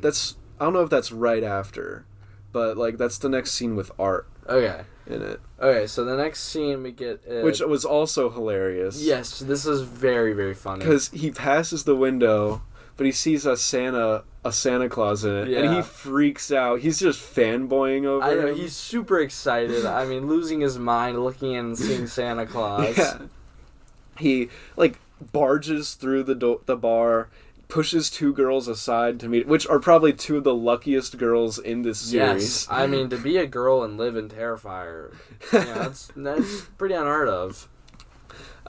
Which people have accused these movies of sexism for all sorts of reasons. But I mean, God, it's pretty hard to not get accused of anything when you're a Terrifier movie. Yeah, so. I don't think these movies are sexist. I think they hate everybody. Yeah, no, I mean, he's just evil. You know, it's not anything but just dark for the sake of being dark. Yeah. But anyway, he meets this mall Santa, or whatever he is. He's a Santa Claus. Yeah. And just a guy, you know, getting off of his shift, being a fake Santa somewhere. Doing all his art antics with him, sits on his lap. Yeah, drinks beer, and then spits it back in his face. Yeah, they're like, oh, I kind of like you, buddy, because, you know, Art's right there, you know, just completely freaking out over Santa Claus, and the other guy's like, you know, get a fucking load of this freak. Yeah. And he's like, no, I kind of like him. So he buys him a beer. You know, Art being, you know, Art, spits it out because, you know, he doesn't like the taste of it. And then the guy's like, whoa, you just fucking spit in my face. And then Art pisses on him. He pisses on his lap. And then that's when, like, you know, shit kind of hits the fan. It came from this lighthearted, funny, like, oh my god, Art loves Santa Claus, to like, oh my god, what the hell is he about to do? Yeah. And, I mean, just brutal kills ensue. Does he just shoot the other two and then do, like, I think he shoots the other two. Yeah, which one of them's Clint Howard, who is Ron Howard's brother. I don't know if you're familiar with him. He used to be an actor. Now he's more of a director. He did Solo, a Star Wars story. He was the narrator in Arrested Development. If you've watched that show, I'm trying to think what else he's done. Not much of a show guy. Yeah. Shoot, what else has Ron Howard? I don't know. Anyway, Clint Howard is one of them, so I thought that was funny. I love when there's little, like, you know, cameos. Yeah, cameos, if you will. But yeah, he like ties the mall Santa up, takes his clothes. Yeah. And, well, this is when we get a pretty famous scene. So, in the warehouse, we do the warehouse previously mentioned, not in Terrifier 1, but this place that they hibernated at. The abandoned house. Yeah, the abandoned house. He does kind of craft up some new weapons that we get to see with the rats that were there. And one of them was his liquid nitrogen flame... Like this canister... Yeah, it was out of a fire extinguisher, so, you know, compact pressured air, you know, you're going to be able to push it out. So he puts liquid nitrogen in it with God knows what else. I mean, he turns into a chemist for a little bit, creating this horrible thing. And he sprays a rat, and it just turns to ice. He grabs it, and he smashes it to a billion little pieces. So this is when we get the first introduction of that.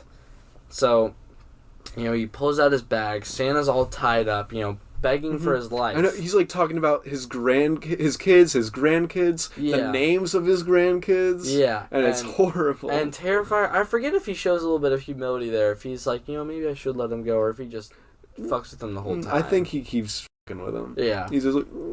Yeah, he like acts like he's paying attention, but in reality he's just plotting out what he's going to kill him with. Yeah. So he pulls out the liquid nitrogen thing and just blasts his face, arms, legs, and... everything. Like, he smashes his feet, his hands, and they shatter because they're froze. I don't know if that's probably not how it works in real life. I really don't know. But that's how movie liquid nitrogen works. Yeah.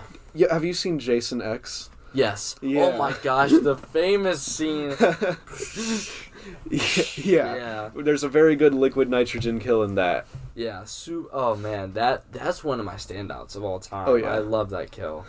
But yeah, he finally finishes the Santa off by getting the head and just boom. But it takes multiple, and his eyes still moving for a bit too. Yeah. Oh, sick. Like they really like to show you that these people are in pain before they die. Yeah. All right. You want to check out what's next after that scene? Yeah, sure. Wikipedia. It's probably better for us to go on a linear path.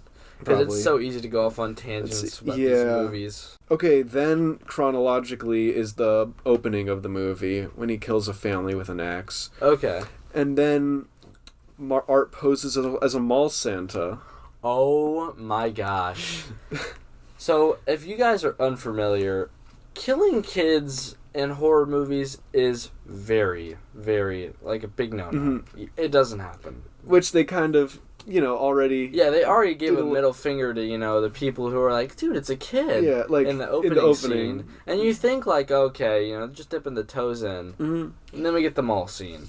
So this is a mixture of two scenes. Because we have Sienna and the little girl, her cousin, shopping for Christmas gifts. And then we have Art being mall Santa. Mm-hmm. So Art goes up onto the Santa throne. And, he's handing out all these presents. And you're like, oh my god, this is nice. What is this? But, like, it's Art. So there is that underlining feeling of, what is... what's happening here? Yeah, but what's he gonna do? Yeah, you see kids playing with the toys. There's footballs and teddy bears and dolls, and then so he's and Sienna sees him just before he goes onto the throne. Yes. And she's like, that was him? Because they were shot two different. Yeah. They're shot in two ways. They're shot to be standalone scenes with that one spot where they're shopping, and she looks out the window and sees Art dressed up as Santa. And it was almost one of those panic moments where it was like, did I see that or was that a vision? Yes, because she doesn't know whether to trust her own eyes. There's this theme of, like, what's real, what's not real. Yeah. Because she knows she's not well. She doesn't know whether to trust what she's seeing or not. Yeah, so she plays it off, continues shopping, and this is when we get that scene. Yeah, and because the kids are, like, banging the toys around, I think one mom's telling her kid to come back over here, get away from the Santa. Get away from him. And finally, there's just the build-up, and then finally, the literal explosion where all that tension is released. Yeah. Because it's just a big fireball where all these kids just go up in flames. Yes. And they're all dead. They're all so dead. Oh my gosh, blown to pieces. You see pieces of children everywhere. Yeah. And it all was triggered by this one little boy opening up a present. And as soon as he pulled it off, there was some kind of bomb mechanism in there. When the lid popped off, it just blew. And Art is, like, laughing his ass off. Oh my god, it's the funniest thing he's ever seen. Yeah. He thinks he's hilarious, like the woman in the first movie says. What was up with the woman with the fake baby in the first movie? That was fucking weird. There was a side plot where this very mentally unwell woman who was living in, I'm assuming, the basement of this kind of industrial part of town. Whatever it was. Yeah, it's very undisclosed. Yeah, I feel like that was just one of those things that was just weird for the sake of weirdness. Yeah, but she had this fake baby, and that was... And tries to appeal to... Like, Art threatens to kill it, and she tries to appeal to him with her motherly nature. Yeah, she, like, holds him. Twistedly funny scene where he starts sucking his thumb. Yes, and, like, she's just holding him, and then, cut to the next scene, and her boobs are cut off along with her scalp. Yes. And that's when we get an iconic Art scene of him, walking around, with her hair and her boobs on him. It's so wrong. It's just so wrong, but it's so funny because of how wrong it is. We forget about, all the dark humor scenes, like him on the tricycle. The tricycle. Oh, every time he uses the horn, too. Yes. There's always dark humor. Just when he gives her the finger, when she... Yeah. There's so much dark humor. Yeah. So much. Yeah, my dad was in the room with me when I was watching the first one, and like when she's behind the locked door, the chained door, and she's screaming at him, and he just my dad was laughing his ass off. Yeah, it's so. Yeah, I actually did watch the Terrifier one with my dad and my uncle because all of us are just huge horror movie people. Nice. And the one scene that my dad hated was when Art came back. Because he hates, the supernatural shit. Yeah. And I don't hate it, but I think it needs to be explained. I don't want him to just come back for the sake of coming back. And I'm still kind of almost waiting for that full explanation. Because, towards the end of Terrifier 3, we get this, like, almost demonic... Like, they keep dropping bits and pieces. Yeah, and, so on one hand, it is, like, scarier in a way if, like, it's unknown, right? Like, that's the whole appeal of Michael Myers, right? Yeah. Which they totally ruined in the original sequels, but that's a whole other thing. Oh my gosh. Don't get me started. But on the other hand, I think you're right. Like, they do, for, like, as involved as the supernatural aspect is with these movies, they do need to have that lore. Yeah, because for horror movie viewers out there, and for you, obviously, I mean, there's usually a scene where we get an explanation. I mean, some come to mind, like, was it Freddy versus Jason? You know, where Freddy's afraid of fire and Jason's afraid of water. You know, shit like that, where we get scenes where it's like, oh, you know, that explains that. Or, I'm trying to think. Or, like, you hear Freddy's backstory, right? Like, all the parents in the town came together to kill the child murderer. Yeah, and you hear Jason's backstory, like, he was murdered, but he came back. Yeah, no, he drowned, but he came back. He drowned because the lifeguards were, you know, and he watched his you get the campfire story, like, he watched his mom get killed in part 1. But at the base of it, there's an explanation. And it explains, you know, even for the supernatural aspects, like Jason being struck by lightning, or, you know, like, or Freddy just living in dreams, or Michael just, I mean, do they ever Not really. Not like, really. Again, that's kind of the whole appeal, is it's unknown. Yeah, but I think they would really benefit off of, like, because, you know, even in It, you know, when we think clown movies, you know, like, It comes to mind. Pennywise is the horror clown. Yeah. I love you, Art, but yeah, no, I mean, you'll get there maybe one day, because I don't see, you know, It Chapter 3 coming around anytime soon. No, well, because they covered the whole book. Yeah. They're doing a prequel. Oh, are they really? Oh. Yeah, so. Okay, I'll definitely have to check that out. But, like, we get its explanation. He's this, you know, like, cosmic being. Cosmic being. And that explains why he can take all these hits, why he has all these powers and shape-shifting and shit.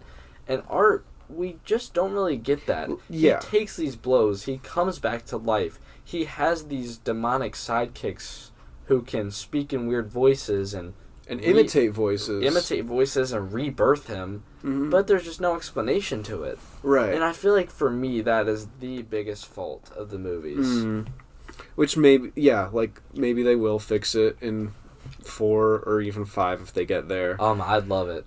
I really would. Like, you just keep them coming. Yeah, please. I mean, because this is really our first glimpse of, you know, like, our parents still watching the Halloweens or the Friday the 13th as they come out. This is our slasher. This franchise. is our Jason. Like, the 90s had Scream. The 80s Scream. The 80s had a lot, like 80s, yeah. Nightmare, Friday, Halloween. But, like, the 2010s to 2020s, this is what we have. Yeah, 2000s we had, like, Saw. Yeah, well, That's about the thing is, lately, all we have is what they had before, because Hollywood's allergic to making new stuff. Yeah, no, it's, I mean, the same shit over and over again, and none of it's good enough to have sequels. I mean, Smile 2 is really the only one that I could think was that any good? I haven't seen it. I was just saying in the sense that's the only one I could think that was good enough to make a sequel. True. Yeah. I mean, we don't see these, you know, progressions of characters anymore. It's like, I mean, my mind just goes to movies like Talk to Me. You know, where, like, it was at the Hand one. I think so. Just those low budget ones, you know, the trailer movies. You know, you're on YouTube, you're on TV, and you see these trailers, and you're like, oh, never gonna watch that. We get a lot of those, and not a lot of these, you know, linear paths of this character becoming more and more fucking crazy. Yeah, and it's like you said about, like, these artsy horror movies. Like, as much as I love those, there's as much as I love those and more standalone stories. Yeah, I do also love a good franchise. I love a franchise, but it's like, you know, you don't make Hereditary 2. You don't make, you know, Get Out 2. Yeah, you don't make Get Out 2. It's like, I love the elevated horror. I really do. I love being able to have a movie that has deeper meaning. But sometimes we do want just these franchises of just pure hell. Sick enjoyment. Yeah. Yeah, exactly. And, like, that's the appeal of Terrifier, It is that guilty pleasure of, you know, going back in time and watching, you know, an 80s franchise. Yeah, but it appeals to that, like, just the part of us that just wants to sit down and have a good freaky time. Yeah, I wouldn't call it like mindless, because obviously, you know, it's not just like a turn on in the background. Your head's gonna turn when you hear a fucking bone crunch. Yeah. But it really is one of those ones you don't really have to look up a meaning. You don't really have to do any of that. You just turn it on and fucking watch. And that's beautiful. I think I really do. It really is. Yeah. But. Yeah. But linear speaking, we gotta go back to the story before we get to like all the, you know, deeper religious elements, spirits, demonic so we stuff. just covered the mall sequence. And like she's like, I knew this was gonna happen. Yeah, because God, what did she have? Was it a dream or like? Well, she saw art. Yeah, she saw art, but I don't know. And nobody believes her. Yeah. Which is like kind of frustrating about these movies, is nobody ever believes. Yeah. I do like that we're actually going through the storyline in this one, because I feel like the first two don't really have that story to follow. It's just building on Art's character, just kind of getting the budget to start stepping out and making these. Right. Plus, there's no point in really talking about those stories when they barely have any correlation to this one. No. I mean, you could completely take off Terrifier 1. Yeah. You really, besides Vicky, but even then, it could just be a victim. You can pretty easily... I mean, you even see, like, the newscast in part 2. Yeah, you do, so... yeah, but I think you could... One other beautiful thing about these movies is I think, as much as they do work as a franchise, you could take any one of them as their own... thing. Like, you could start anywhere. I mean, yeah, if you watch this and you're, you know, like, I don't think you need the context. No, you definitely don't need the context. You could watch Kill Count, you could watch us talk about it. Yeah. I mean, and you'll know what's going on. Yeah, you could just dive right in and, like, you can, I think, if you're not kind of stupid, you can piece the dots together it's pretty well. Easy to piece together. I mean, really, the only movies you're having trouble with are those elevated ones where you're like, how is this supposed to be Greek mythology, you know, with the lighthouse? Right. Oh, my gosh. Let's see. Sienna visits Jonathan, meets his roommate Cole, and the girlfriend Mia, who hosts a true crime podcast. Yes. So this is not that important of a scene, but it does, you know, it gives a little bit more depth to the story, because we do see just how much this is affecting Sienna. We have this... And, like, how the world has reacted to the events of part 2. I mean, we see it now. People are very desensitized to a lot of things, you know? It's like... Which, again, is like a theme in part 2, is like people see all the violence right in front of them, and they don't even bat an eye. It's just normal. So, like, I mean, nowadays it is too. I feel like if we had an Art the Clown, our first reaction wouldn't be to be like, you know, oh my god, we must help. It's more of like a holy fucking shit. And being, oh my god, let's make a true crime podcast about this. Yeah, but like, yeah, there are a lot of people, like, even, oh my gosh, I'm thinking of like girls who like fangirl over these murders, like the Menendez brothers. Oh my gosh. Like, I feel like we're definitely in a time of that rather than like, you know, caring about what happened to them. It's more of like, oh my god, look at, you know, which is why Mia is so like realistically, relatably hateable, because we've all met one of those. Everybody knows somebody who will stand a serial killer. Yeah, and it's like, dude. Chill. Really? So this character is the perfect person to hate. Yeah, like, I love a good slasher with some good, like, characters you can't wait to see die. Yes, oh my gosh. And the way she just describes it, she was like, I want to know what it's like when he's in my face. And that's a hilarious scene, too. Yes. With Art, like, because he's about to kill him, but he like, listens, does eavesdropping a little. I know, the shower scene. And his faces when he's listening to her. Yeah, I know. And she goes, like, I don't want to fuck him. And he goes... I know. It's hilarious. Gosh. Yeah. But, yeah, but basically, Sienna goes to visit Jonathan in college. His roommate and his girlfriend shows up, and his girlfriend's a true crime one. Completely oversteps with Sienna, like, oh my god, I'd love to have you in the podcast, blah, blah, blah. I don't remember... I'm such a big fan. Yeah, I don't remember specifically what she says that set Sienna over the line, but she definitely lost it. Oh, yeah. And that, you know, gives a little... Like, reasonable crash out. Yeah, 100%. And that gives you a little picture of kind of what's going on with her mind, how it's deteriorating over time with, you know, having to deal with all this stuff. So... I thought that was, like, a very important scene to have. Definitely. Because it definitely added depth to not only Sienna's character, but just...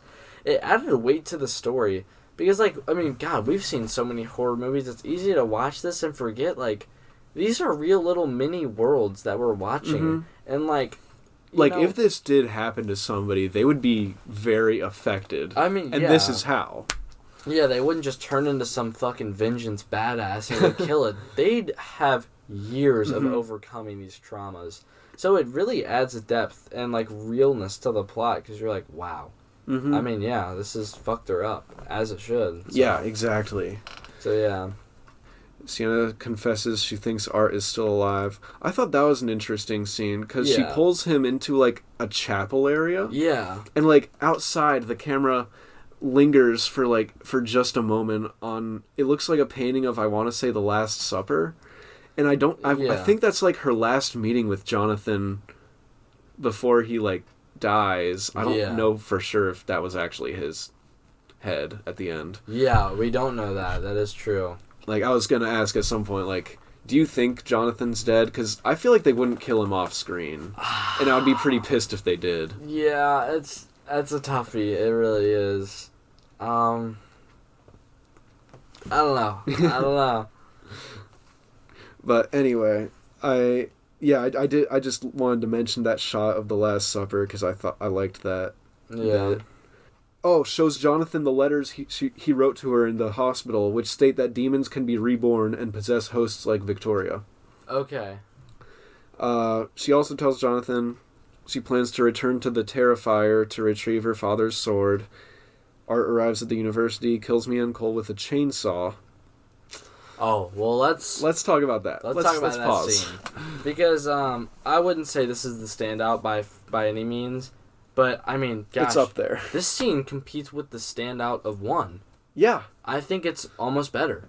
I really do, because I mean, wow. So obviously we mentioned there was a little cut scene in there somewhere where the girlfriend was trying to talk to the podcast girlfriend was trying to talk to Jonathan's roommate and being like, hey, if you can get Jonathan on my podcast, I'll make it worth your time. And, they're making out, and then she's like, God, I want to know what it's like when he's just in my face. I want to see if he has a soul behind his eyes. I want to see if he has a soul. I want to smell his breath. Yeah, smell his breath. So then, after that, they're in the shower, having sex, and then we have Art. And, oh my God, is this a scene? It is. Come to think of it, is this the first time we've seen like people having sex in Terrifier? Because that's like a staple of slashers. Yeah, there was barely any nudity but on a living corpse in these movies. Like you got the upside down one in the first upside down one. We have the girl who got her boobs cut off in that Art War. In Terrifier 2, we have the guy's dick who was stabbed straight through. That's right. But we don't even see the. Oh, we do. Yeah, rubbed on the window, which was disgusting to watch. But if you thought that was bad, here's this scene. So they're having sex in the shower. Art comes in, rips the guy out. And I forget, does he kill the girl and then moves on to the guy, or does? I think he injures the guy, kills the girl, finishes off the guy. Yeah, but I think he gives her a chance to really see him because he's wearing sunglasses. Yeah, and he lifts them up. He stares into her for a second. Yeah, and then puts them on her and just goes to town. Yeah, just kills the shit out of her. Really. I mean, chainsaws. Zoom, zoom, zoom, what you're expected at this point. Those scenes you just become desensitized to because of the scenes coming up like this one.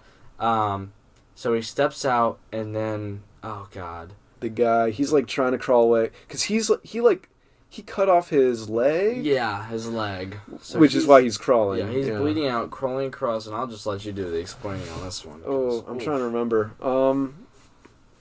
Okay, so he goes up to him. He's just slashing him all over the place. What does he do? Does he... I can explain it Please do. Yeah. Flips him over. Chainsaw... Or no, he's on his stomach at this time, crawling... Chainsaw through the ass crack. That's right. Up through his coccyx and just in and out. Yeah. Flips him over. Up through the dick and balls. I mean, we see them flailing around. We see Sack being cut in half. I mean, it is gruesome, and it is all there for you to look at. Yeah. And it's sick, and he just cuts through his body just like in Terrifier 1. Mm-hmm. And I mean, Lord have mercy. Golly. It was bad. It's a glorious just gore fest, you know? I mean, yeah, because if you think, you're seeing a video of some guy getting kicked in the balls and you're like, oh, man, that hurts. You think that's You see this and it's like, oh my God. I could never. Nope. Just put me against Jason any day. He'll make it quick. Yeah, no, gosh. Terrifier is probably the last horror movie villain I'd want to face. Yeah. Probably the last. So, bathroom scene. Yeah. Excellent. I mean, beautifully done, really. It was so horrible in every way. Mm-hmm. I mean, God, and the practical effects. I mean, everything just looked amazing. Mm-hmm. Like, anatomically accurate. Like, it's just... Just intestines spilling out, blood everywhere. I mean, yeah. It's gore like you've never seen it before. It really is. I mean, these movies are just unbelievable. Mm-hmm. And, you gotta admire just the lengths they go. I mean, yeah. I cannot wait to watch the behind-the-scenes of Terrifier 3. Oh, yeah, true. I mean, that's gonna be... That'll be exciting. I need the kill count on that to come out, because I know James A. Janice will... I'm so excited to watch crap out of it. Yeah, I'm so excited to watch the kill count of that. I really am.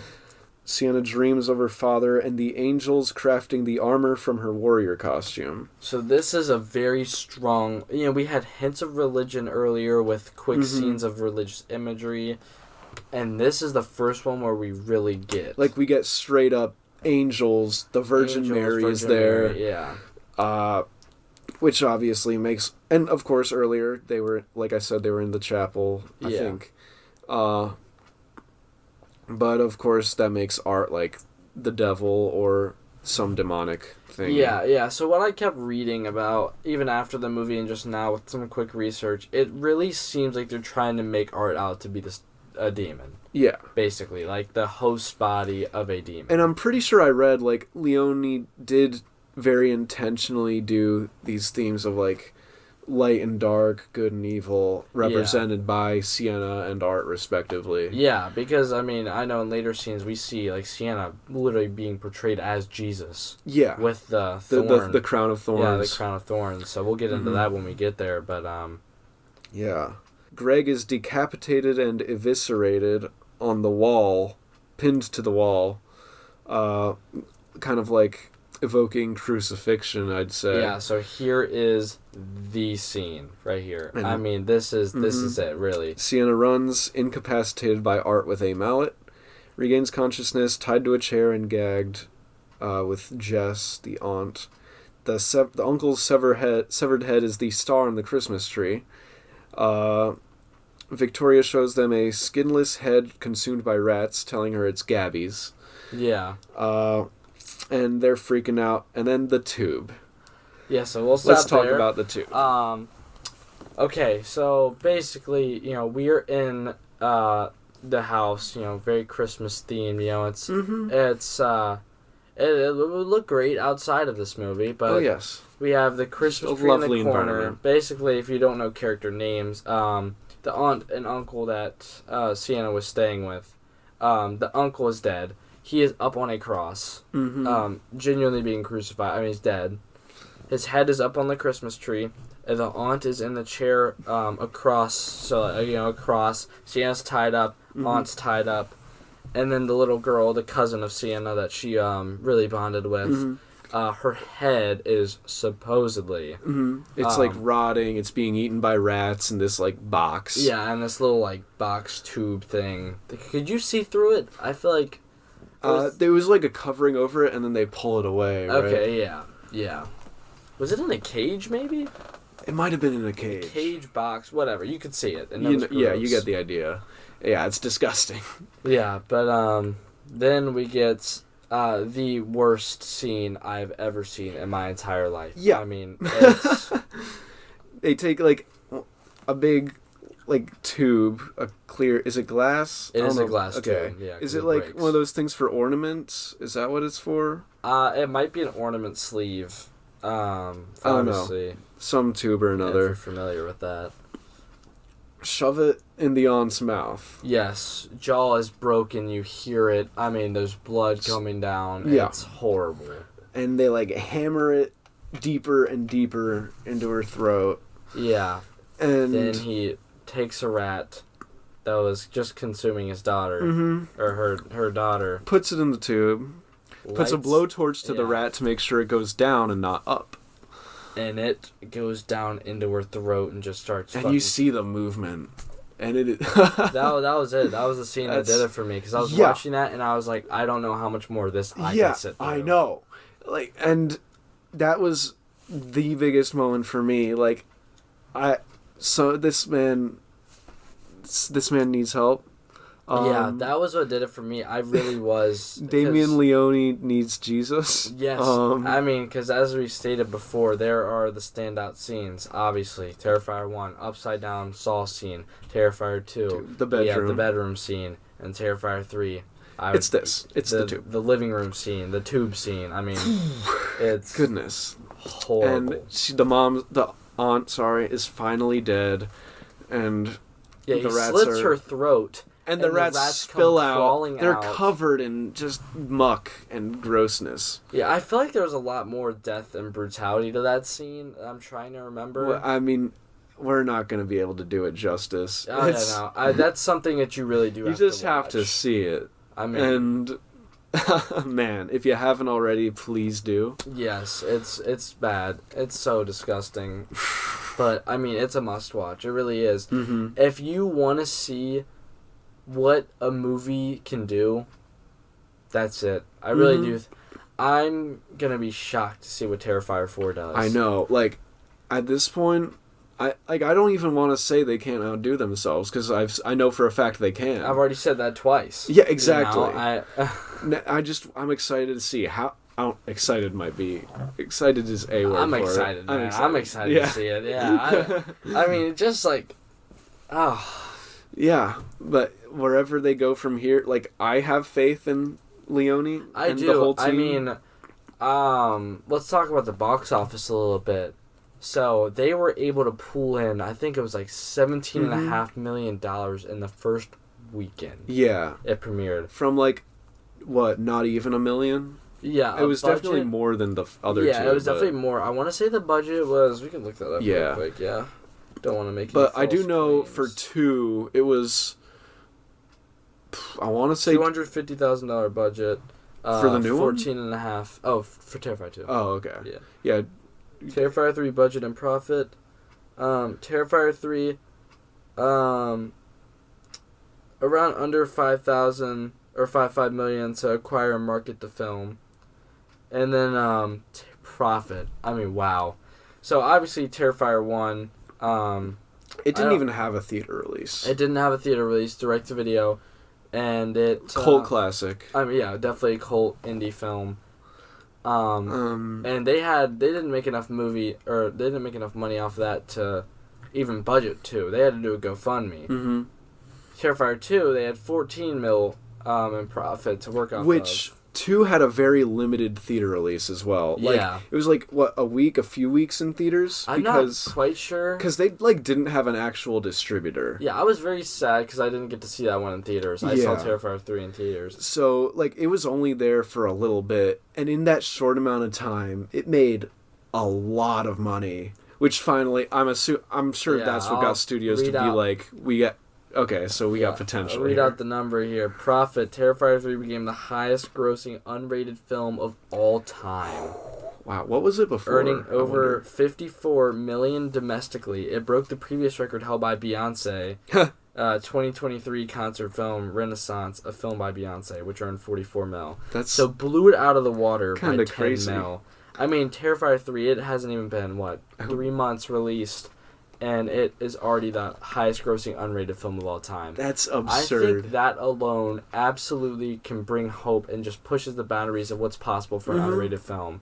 Because, I mean, nobody wants to release an unrated film. Yeah. It's for a very specific audience. Yeah, I've always thought, like, I don't know that ratings necessarily need to be abolished, because I do think they're helpful for, like, parents. Yeah. But, like, I don't know, just the limitations that ratings put on studios. I definitely agree with that, because, I mean, a lot of movies you'll see have cuts, like, we had to cut this scene to get it down to R. Mm-hmm. We had to cut the cursing to get it down to R. Yeah, they have to do so much to just appeal to the ratings board, just compromising their vision, right? Yeah, and I mean, like, the you fact see that all these Terrifier stories. was able to do that and not compromise anything and still become the highest grossing unrated film, I think just so much potential there, really. Yeah, like, so hopefully this helps people see, like, you don't need to have whatever arbitrary MPAA letter slapped on it to be a success. Yeah, to make, I mean, $54 million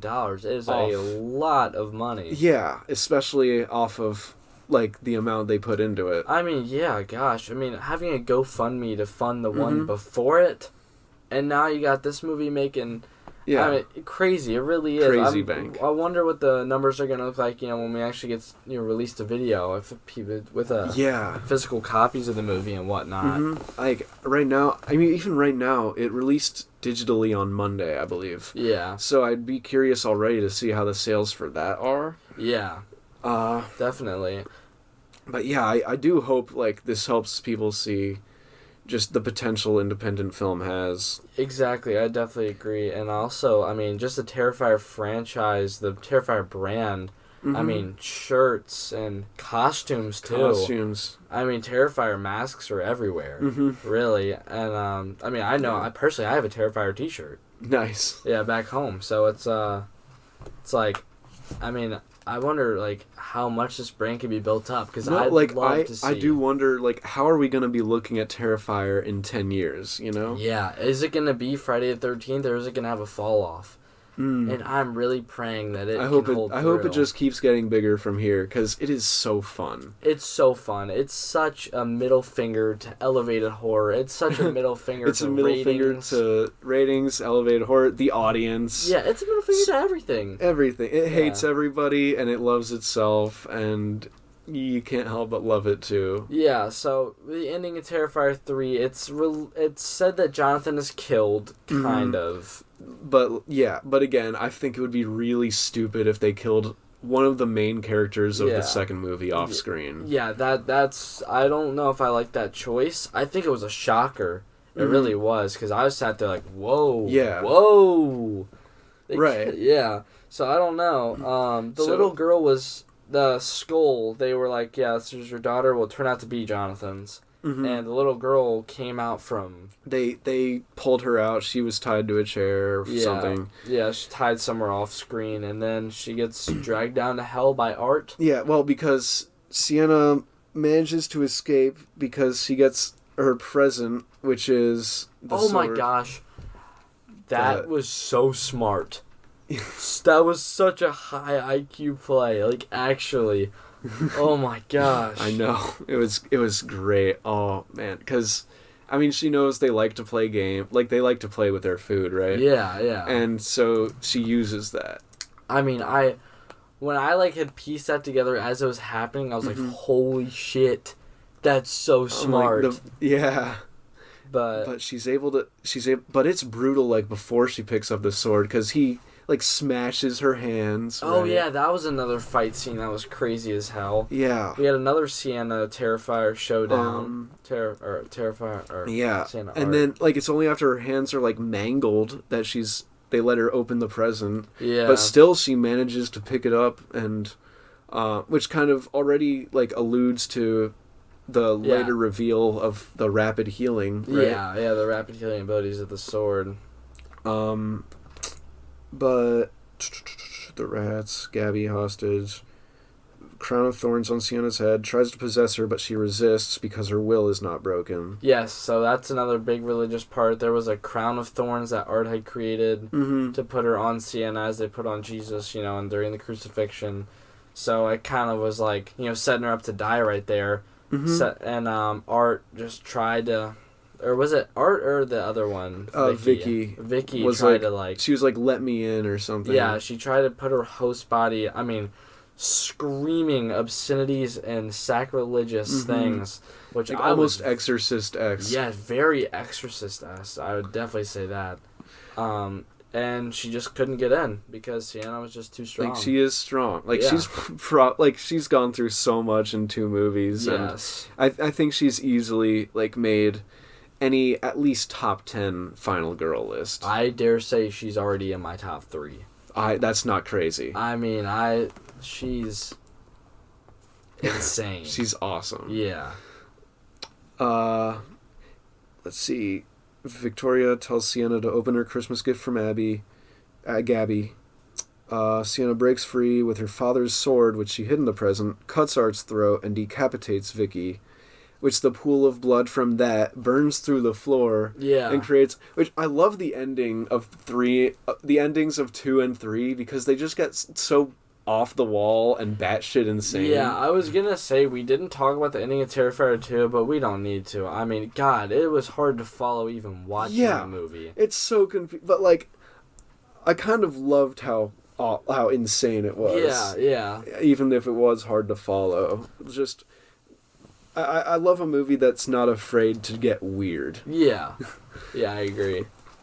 But yeah, it just gets so insane because the pool, like, bubbles and burns. Yeah. And a portal to hell opens up for some reason. Yeah. Sienna and Art get in a fight. Gabby falls in the pit to hell. And she like pins Art to the wall with, is it the sword? No. I don't remember, honestly. I don't know. And she tries to get Gabby, but she can't. She tries to get her to grab the sword by holding onto it by the blade, which I know, and you just see it, like, going in, like digging down. into her fingers, and it doesn't even work. No. Because she falls in anyway. Yeah, which I thought was honestly hilarious. It was. Because, in every movie it wraps up like, oh my gosh, hold on, I'll save you. We did it. And then, we're finally okay. They get pulled up and then this little girl falls into hell. And, like, it's... At this point, they know they're getting a sequel. So it's Yeah. very much a sequel setup with her being like, I'll find you. So, I mean, now that we've wrapped up Terrifier 3, let's talk about the possibilities and potential for 4. Yeah. I think it could take place in hell.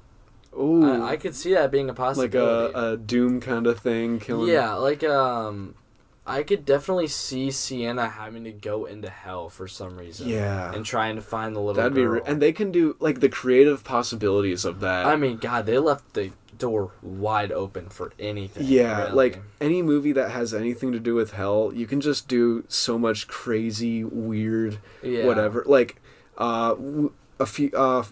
in October, I think, we did a podcast on As Above, So Below. Oh my gosh, I've been dying to watch that movie. And that very much, guys did that. that very much delves into, like, going into hell and, like, just the weirdness of that. Yeah. So I'd love to see, not quite weird in the same way as that, but just a different brand of holy crap. Yeah. Just crazy. But I'm sure they're cooking up some great ideas right now. Yeah, I'd love to see the future of the franchise. I would love to see it become the next Jason, the next Friday the 13th, or the next Nightmare on Elm Street, just something. Of course. Yeah, and let's see, what else could they do? Honestly, I wouldn't even be shocked if at some point down the road they did Terrifier in space. Oh gosh. Don't wish that upon me now. Yeah, no. I mean, gosh, the door's open. I think Damien Leone wants to keep this slasher shit going. So Absolutely. I think I could see, even if the Terrifier franchise doesn't do well, I could definitely see him moving on to another sick, twisted movie. Yeah, he's more than proven himself, I think, like, with his directorial abilities. And I'd love to see, like, where he goes after Terrifier. Yeah. Or even just as a side project while on Terrifier. Yeah. Because I'm sure he's got other ideas that he'd like to get out there. Yeah. And not just these movies. Yeah, definitely. I just think the possibilities are really endless with this one. Mm-hmm. Usually you can kind of map out what a sequel's going to look like. This one, I have no idea. It's always keeping you on your toes. Yeah. Yeah, but whatever it is, I am so ready. I'm so ready. I will be seated. I will catch the next one in theaters. 100%. I could never. I might actually go see Terrifier 3 again in theaters soon. Really? It's just something you'll never. I think. Hold on, if I still. Yeah, okay. Do you have your ticket stub? I think I do have my ticket stub. Oh, that is awesome. Is it this side? No, it's my bank info. It's in here. It's in there. Somewhere. I'll take your word for it. Yeah, it's in here somewhere, but I do have my Terrifier 3 ticket that I'm never letting go. Oh, yeah. That will be cherished. Yeah. So, her hand's, like, rapidly healed. Yeah. Right, at that end. What's up with that? I mean... So, oh, gosh. I mean... with other movies, you know, we get to see an explanation, like, whether, like, they're taking on a specific demon, because some specific demons have specific powers, and, you know, I'm assuming specific angels have specific powers or angelic spirits. Oh, okay. So I'm wondering if we're going to get to see what spirit... Like, we've seen plenty of the dark spirits. Maybe we'll see the light side. Yeah. So maybe there's a certain angel that Sienna is kind of portraying that has this healing ability, or maybe it's just an angelic feature in of itself. Yeah. But, you know, when we see movies like The Conjuring with the specific demons, The Nun with Valak or whatever it is, you know, like, they all have specifics to them. They all have their powers, they all have their abilities. Terrifier, we see, can just live forever. I mean, he can be... Yeah, you know, like, how are they gonna... Yeah. Are they gonna have to incinerate him, what? Like, or is ashes gonna, you know, crawl back to each other and, like, form him? What do they do? But, obviously, what I get from him is he's pretty indestructible. I mean, he will find a way to keep living. He can't, like, fly. He doesn't really have super strength or anything like that. He is... Yeah. I mean, he definitely is stronger than a normal person. He's strong enough to tear an arm off. Yeah. So, I'm just really looking forward to see the more specifics of the story. I want to see how her dad's involved. I want to see how the Shaw family is involved. I want to see what demon Terrifier is supposed to be portraying, what, you know, angel or whatever spirits that Sienna's supposed to be portraying. I want to see... You know, obviously the ultimate fight of them. Not yet though. I want these movies to keep coming out. Right. But I just really want to go a little bit more in depth because I love the kills, but I have 3 to go back to now, and I feel like now I want to see, you know, what happens. Like the first time you go to it for the kills, and those are awesome, but like there's no rewatch value without like decent lore. Yes, I definitely agree. I can go back and rewatch Terrifier just because. The plot's there, and it's not deep. No. Terrifier 2, the plot's there, and it tries to be deep. And that's not necessarily successful. That's the problem, yeah. too. Like, it's pretty easy to get a plot going that's paper thin. I mean, as long as you have a linear storyline, there doesn't need to be much value to it. But if you have a linear storyline that's trying to go deep in some areas that doesn't elaborate on explanations or anything like that, it has no rewatch value. It's too long, but at the same time, it doesn't seem to have time for explanation. I know. It's crazy for a movie being, 2.5 hours long? 2 hours, just below 2 hours, 20 minutes. Yeah. But I honestly think it felt like about 2.5 hours. It felt like 3 almost. Honestly. I mean, like, we are kind of trashing it, and I think we do both really like it. Yeah, no, I definitely like Terrifier 2. Yeah. I think it's good. It doesn't have much replay value, but watching it for the first time is something I will never forget. Oh, yeah. Absolutely not. And, yeah, I think I will very much grow to treasure these movies more as they, like... linger. Yeah, and also as these are the first kind of unrated ones to hit the main scene. True. There hasn't been a lot of like unrated stuff in the mainstream. Yeah, like it's gonna be really exciting to see, you know, what other variations of Terrifier we're gonna get. Yeah, I do really hope this paves the way for similar projects. I do, because I mean, I love Terrifier, but I don't want that to be the only one I can go back to when I want to see some, you know, just kills for kills. At the same time, I hope this doesn't mean people take the wrong idea and make something unrated for the sake of it being unrated. Yeah. Like, the kills in Terrifier aren't good because they're so. I mean, the gore is part of it. Yeah. But because it uses that gore in such a creative way. Yeah, I don't want to just watch, an hour and a half of just pure meaningless shit. Yeah. I mean, Terrifier was the first to pave the way with this absolutely gruesome middle finger to elevated horror. I wanted to pave the way in the sense that ratings aren't necessary to success. No. And also that your movie doesn't have to be elevated. It doesn't have to have these super deep meanings. Yeah. It can just be a fun, lighthearted, or mean-spirited movie. Exactly. And that's the kind of move I want to see it making. I don't want to see copycats. Mm-hmm. I don't want to see, meaningless knockoffs and shit. I want to see that. Personally, I just hope people take it as, I can make, this is what he wanted. He got to make it. This is what I want. Maybe I can make that. Yeah. And, yeah, I don't know. I think it's almost a miracle something like Terrifier can get made. Yes, definitely. In such an age of sensitivity and almost censorship. It's the fact that it was able to go through with all of these horrible themes. I mean, children being killed, sacrilegion. I mean, God, there wasn't a thing that they missed out on. No, which, sorry. What else can they possibly infringe upon? I know, right? To bother someone else. Exactly, yeah. But we've covered all three. We went over All Hallows Eve, even touched on it. Yeah, definitely touched on that. Because there's not much to talk about. Let's be real. Yeah. So I don't know if you have anything else you wanted to talk about, but I think we can wrap this up. Yeah, because we've been at it for a while. I know. Gosh, this is a long one. Honestly, go watch some movies. Huge horror fan here, and they are easily in my top. Highly recommend it. I agree. They're insanely entertaining. Yeah. Insanely gory. Just go into it with the right mindset. Don't expect a masterpiece of the just thinking variety. Yeah, and also if you're tired of the masterpieces, enjoy. Really. Enjoy. Sit back and just watch. Yeah. Really. And I suppose that'll do it for this episode of Pulp Diction. I really appreciate you for having me. Thank you so much for coming. It's been a pleasure. Of course, yeah. Please remember to like and subscribe if you're on YouTube. Hit the bell for notifications every time there's a new pod.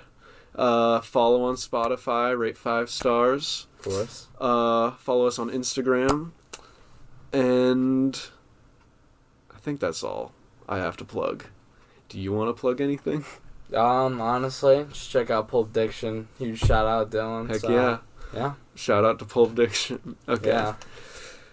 Bye.